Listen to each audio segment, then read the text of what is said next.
אז אני צריך לראות כמורה שאני שוב נוטע את עצמי בקרקע, נשאר לאחור, פותח ושולח את הידיים קדימה מבלי שאני נופל עליה. ואז היא מרגישה שיש לה משהו מאחורה שלא מגרה אותה ליפול, אלא לעודד אותה להישאר בגב ולצמוח. אנחנו משחקות ממשחק כזה, שיכול להיות שאני יוזמת את התנועה ויכול להיות שדרורית תיזום את התנועה. שמרי פה פתוח, נכון? אני זזה והיא מחוברת אליי, אוקיי? אתה רוצה לקחת את הילד שלך, אז הוא ייגרם אחורה, כי סוחבים אותו.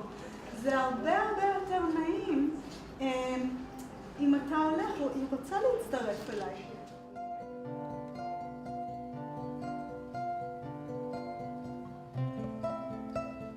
הרעיון הוא לצאת מההרגל של המבט שלנו, לחפש משהו מכיר בראש, ויותר באמת להתבונן במה שנראה מול העיניים.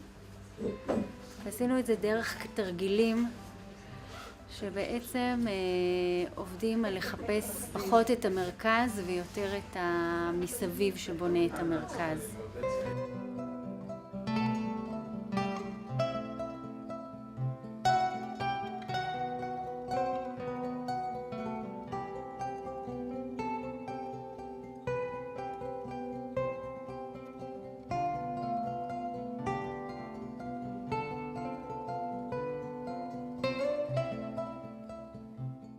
מה זה פיקוד ראשוני בשימוש העצמי של עצמנו?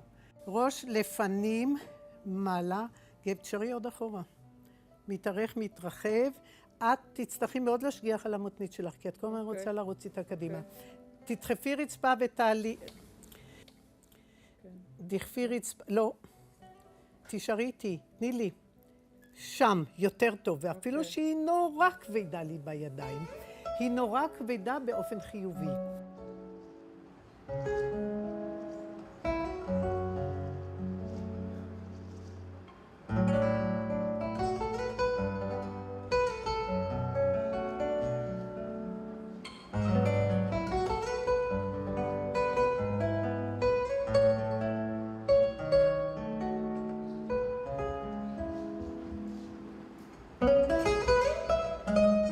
חייב לטכניקה הזו, אפשר להגיד את הכל. התחלתי לכתוב בעקבות החשיפה שלי לטכניקה הזו, ובעיקר התחלתי ליהנות